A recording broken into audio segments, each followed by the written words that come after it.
Ash here coming at you today in Clash Royale, and today I am joined by a new pro to the channel, my own clanmate, Gabewhatsupguy. So Gabe, what's up, guy? Hey Ash, excited to bring this deck to everyone here. Yeah, dude, I am excited to cover the deck. You've been talking about this deck. You've been talking a big game about it, and you're one of our best players in the entire clan. I swear, this guy doesn't lose a challenge. Have you ever lost a challenge? Unfortunately, I have. All right, because like it seems like you honestly, and more than anybody in our clan, you share the most like 12-win victory replays in the chat. So one of the decks that you've been having a ton of success with is this Golem Bandit Beatdown deck, and it's really the Golem Beatdown deck, basically with the dragon, the one that's been going around for a while, with the bandit added in. So what I'm gonna do is, you can see the deck on the screen right now, guys. I'm gonna go ahead and put on one of the first replays here, and we're gonna hop into some live matches after this. So it's gonna be a jam-packed action episode for you guys. So let's go against the RG Lightning at first, and why don't you kind of break down the deck to us for those who may not be familiar, even with the Golem Baby Dragon Beatdown deck. Gabe, just tell us a little bit about this deck, how you're playing it, and then we'll get into specific questions. Okay. So, what I always love to start with is either the Elixir Pump or a really defensive card, such as the Electro Wizard, Bandit, Baby Dragon, Log, usually. Okay. So you're starting pretty slow. Yes. Okay. I don't try to play the Golem till later, till I have either Elixir advantage or I really have to go. Okay, and we see in this very first match here, you actually did play the Golem pretty early on against the Royal Giant. So yes. Talk a little bit about why that was. Well, he started really slow, going with the Furnace and then Musketeer in the back. He let me gain that Elixir near the beginning, so I just thought I'd just go for it. Yeah, and you have a really strong push coming here. You know what, so you talked a little bit about the tempo, so you're usually not playing the Golem until, you know, one of two scenarios. You get to double Elixir time, or you find that great point maybe where you have the Elixir advantage early on. Is that pretty much correct? Yes. All right, so like this deck in general, what are you focusing on the first 2 minutes? Is it just getting the pumps down and establishing that Elixir advantage while you defend? Usually, yes it is. Cycling pumps and just putting your cards in the back ready to defend. Okay, and so that's pretty straightforward in terms of damage though to your towers. I know like a lot of people have different philosophies when it comes to how much damage you're willing to take with a big beatdown deck like this. Are you comfortable taking tower damage early on and knowing that you're going to get a lot of it back in double Elixir time? I am comfortable as long as it's not like 2/3 of a tower or a whole tower, and if we're even Elixir too. Okay. And what about, tell me a little bit about the Bandit. First of all, like, what are your thoughts on the card in general, and then how does she fit in this deck? When it first came out, I saw it was very powerful with its charge, almost like a mix between a Prince and a Battle Ram almost. But it had more capabilities on defense as well, as it can make troops retarget also, because that lost me a game earlier. It was charging at the tower with 0 health, and it thought a Musketeer I had down would finish it, but it did like half health, or it took down about half of the tower. Yeah, it's really nice when you get her onto a tower. It's just like, not only do you get that rush damage that she has, but obviously, you know, a decent amount of chip damage after that as well. Yes. So when are you using the Bandit in this deck? A lot of the times, if I ever put a Golem in the back and they either go for a big push, like either RG like you're seeing here, or like a Graveyard, I'll try to use it defensively, but turn it into a counterattack, either usually in the back of the Golem. Okay, so you're basically, especially in the first 2 minutes here, gonna kind of break it down again, this deck in, because, you know, as with any deck, but especially beatdown decks, you're playing them a little bit differently in the beginning than you are the end, a little bit more aggressively. So in the beginning, you're basically just using the Bandit to take out like the Musketeer or whatever that you need her to defensively. And then towards the end, you start comboing her a little bit more on the big pushes behind that Golem. So what is your perfect push with this deck? Like, what is your ideal? Now let's get into the double Elixir time when you're starting to go all out. Like, is it just Baby Dragon, Bandit behind the Golem, and then Lightning? My favorite combo to get is usually Golem, Electro Wizard, and either a Baby Dragon or a Bandit. Okay, depending on what they have in their deck or what they counter your golem with. Okay, so splash damage, obviously, Baby Dragon, and they have those, structures or a Musketeer, etc. You're gonna play the Bandit. Yes. All right. Can we hop into a live match and we just see you in action? Is that cool with you? Yep. And while we do this, why don't you tell us a little bit about yourself, man? How did you get into Clash Royale, and how did you become such a good player? Well, I'm from South Dakota in the USA, and I found out about the game from Nick at Night and Gaming with Molt, as I used to watch them for playing balloons, and they kept showing off this game called Clash Royale from the same people of Clash of Clans, and I thought it was really neat. And then I eventually was the best person in our school. We kind of started a school clan. Oh, nice. I was in till I was near like 3,000 trophies. So I just stayed there from now on, and now I've gotten more into the competitive side of the game. Nice, man. So hop into a match. Okay. And while you do, so what led you to Elite Gaming anyway in the first place? Like, you've been here quite a while now. Yeah. I was actually competing in one of the Bren Chong tournaments, and I'd gotten first place, and I had tied with Trainer Nick, and he came over to the clan, my older clan at the time. He was just saying, like, hey, congrats and stuff. And he invited me over to Elite Gaming to visit. And when I was there, he let me stay in Elite Nation, and that's where I'd stayed for a while, I guess. And then I had played in the CRNAO, which I ended up winning, and then after that, I'd stayed in Elite Gaming. Ah, very cool. It's cool to hear, because I don't always, obviously, I know you've been with us for quite a while now. It's got to be like 6 months or so, right? Yep. And it feels like longer. Yeah. But I'll let you concentrate on this match here. So what are you thinking early on here? Obviously, going against the Elite Barbarian deck, you're able to get that pump down. So where's your mind at right now? I can tell you it's a very aggressive deck, so I'm just going to try to play it more slow here. Okay. Interesting. I'll kind of just let this play out. Yep. So at this point in the match, you're trying to play a little bit of defense here. Obviously, you're not playing a golem. He's being pretty aggressive. Yeah. You're just continuing to try to cycle, defend, and get another pump down? Okay. I think I'm going to cycle Ice Spirit here to get another one down. Okay. Nice. Inferno Dragon could normally come back to haunt you later on, but that's why you have the Electro Wiz in the deck. Is there a good substitute for the Electro Wiz in case people don't have her unlocked?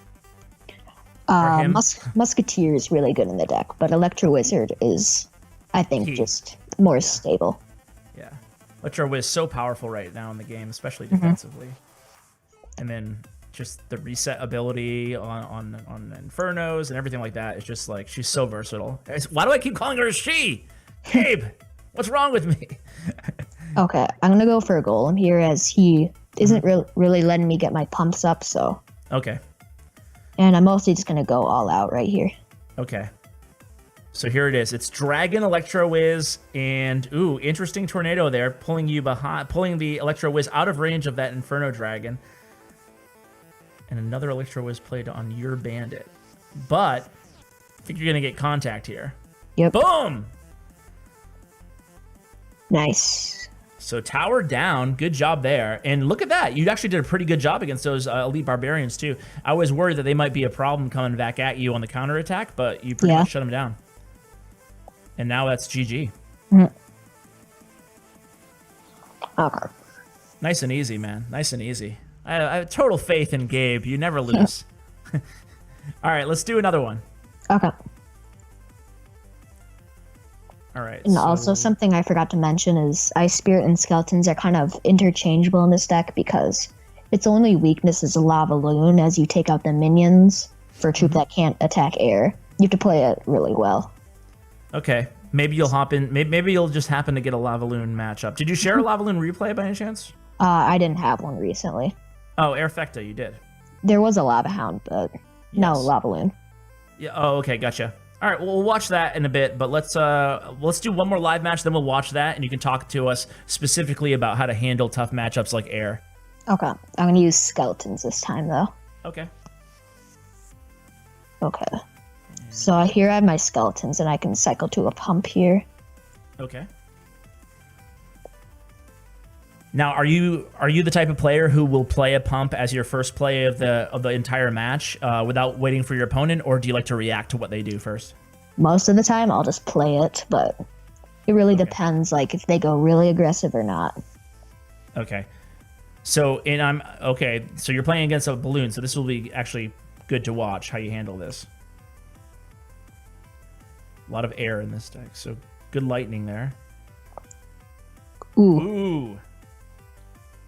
Ice Spirit would be way better for this matchup. Yeah, right. So you do lose a tower. You have a pump down, but that freeze, man, wasn't expecting that out the gate. Really that pump's going to go down, too. Ah, that hurts. Womp womp. All right, so so this is actually good strategy talk here. Like, how are you playing from a deficit now? You know that he has a pretty tough matchup for you. Are you, obviously, it looks like you're just going to try to remain calm and try to get the elixir advantage? Yes. Yeah, this is going to be really tough. Yeah.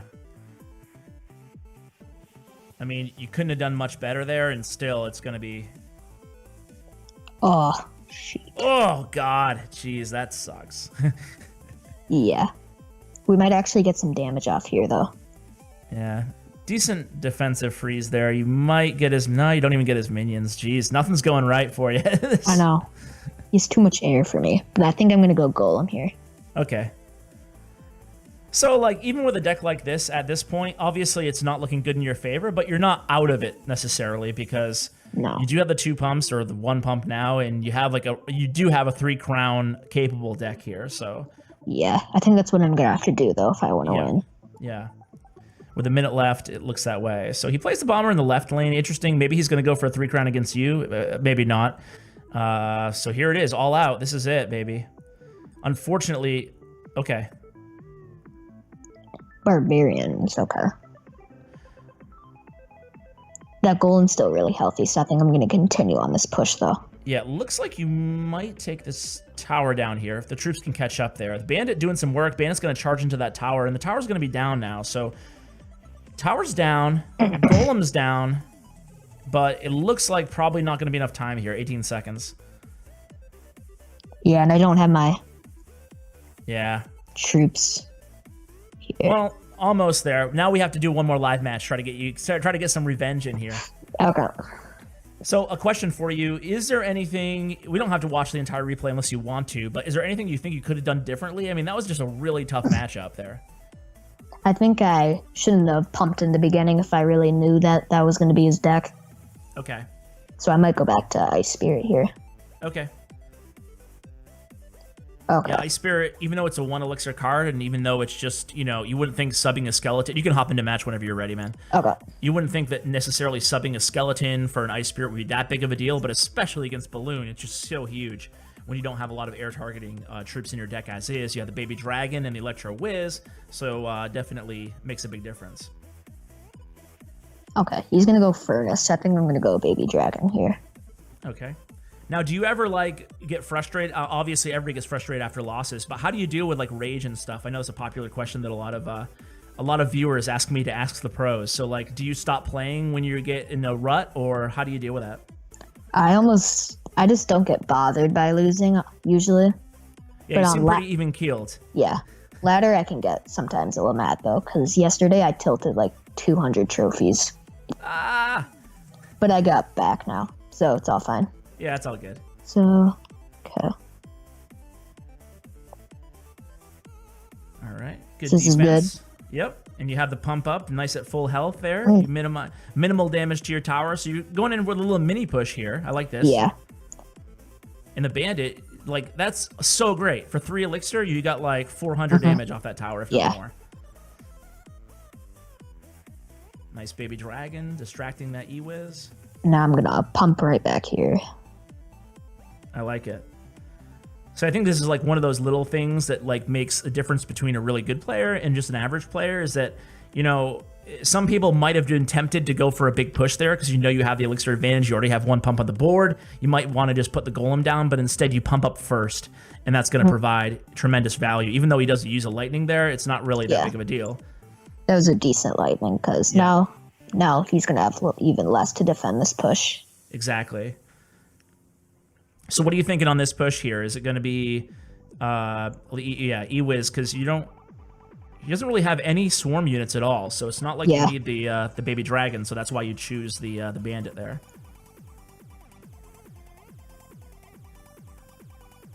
Nice log. Thanks. Yeah, that should take the tower then. Yep.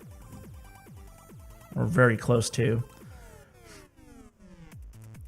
Okay, so interesting here that you're going with the golem in the right. Is that because... Because he's going to have to overextend here, and then it can just allow me to make a bigger push if I need to. Mm-hmm. So he's going to go for a lightning. So we will have to make this. See, he's going way too hard. Yeah. Yeah, it looks like he's, pulling a little bit of a comeback here, but look at it, man. You have 2 pumps up. He just uses lightning, not in rotation. He's going to have to defend hard here, but he's not going to be able to. You probably have a decent shot at pulling off a 3 crown right now. Yeah. There it is. Oh, there it is, man. There it is. Bandit. So you think the bandit is... I mean, I hate the term OP and stuff, but do you think the bandit is like really powerful card? Yeah, I've been loving it lately. Yeah. Yeah, that's a good game. Clearly, yeah. Very good. There you go. Another 3 crowns. So 2 3 crowns definitely takes away a 1-0 loss, or a 2-1 loss, whatever it was. All right. So let's just watch that last replay, and you can just give us some tips to going against an air deck. So the air effecta, I'm going to hit watch, and we'll pause at the very beginning. Okay. Let me know when you're with me. Okay. I'm good now. 3, 2, 1, play. So tell us a little bit about your starting hand here, and what do you think the ideal starting hand with this deck is? Okay. I'd say the best starting hand would be Electro Wizard, Pump, Log, and Baby Dragon, probably. Because you have Splash, good defense. So you could play the pump and then you'd have enough to defend. Yes. Okay. So what would be your... If you don't have Pump in hand, let's say that your starting hand is Golem, Baby Dragon, Lightning, and E-Wiz. Would you start out with an E-Wiz behind your King Tower? Most likely. That or the Baby Dragon. Okay. Because they just play really well on defense. Okay, so at this point, you don't know you're going against a Lava Hound deck, unless I'm mistaken, until now. Mm-hmm. So when you see that first Lava Hound, what is the first thing that goes through your mind? The perfect defense against Lava Hound is I like to have my Baby Dragon or my E-Wiz and then Lightning if they have Loon with it. Because the Lightning will take down either like a Mega Minion and the Loon and the Lava Hound. Okay, so you like to have the Lava Hound or E-Wiz, excuse me, in Baby Dragon in hand. I noticed that you played the Golem into the Lava Hound. I think that might have been before he dropped it, though. So do you recommend playing the Golem into the Lava Hound ever? And if so, when do you and when don't you? If I have a pump or 2 up, then yes, I would. Because I know I'm going to be able to have a lot of Elixir here to support it if they go all out on the Lava Hound. And look at you BMing, you dirty BMer. He had You're said gonna catch hate for this. Yeah, he said good game as soon as I put the Golem down. So I took I missed that. BM. Oh, there's no better feeling than beating someone who BMs you. I'm sure you guys can agree. Yeah. All right, so now you're going for the 3 crown victory here. Yeah. And so like you handled that pretty well. I mean, you did have the pump on the board, so like it wasn't, and he's leaking like crazy. Yeah, right I think he gave up right here. Oh, okay. I was gonna say. Yes, that's what happens when you BM, Carl. That's what happens, man. You get 3 crowns. All right, so I guess signing off here, man. Thanks for coming on. Do you? Is there anywhere that people can reach out to you? Maybe if they have any questions about the deck. Maybe if they have any questions about possible substitutions or anything like that. I'm usually pretty active on my Twitter, which is just at Gabewhatsupguy. Okay. And I also recently started streaming on Twitch, and I'm trying to do at least 3 to 4 times a week on there. Awesome, man. Well, I'll be sure to include the links to find Gabe on Twitch and on Twitter. So, guys, reach out to him, watch him stream. He is a really talented player. And excuse me. And thanks again for coming on and sharing this Golem Bandit Beatdown deck, man. Appreciate it. Yep. All right, guys. Thanks to my YouTube partner, Bren Chong. Thanks to all of you guys for watching. Make sure you check out his information in the description below. Giveaways, tournaments, much more available on his social media, Instagram and Twitter. Thank you as always, guys. And as always, take care, guys.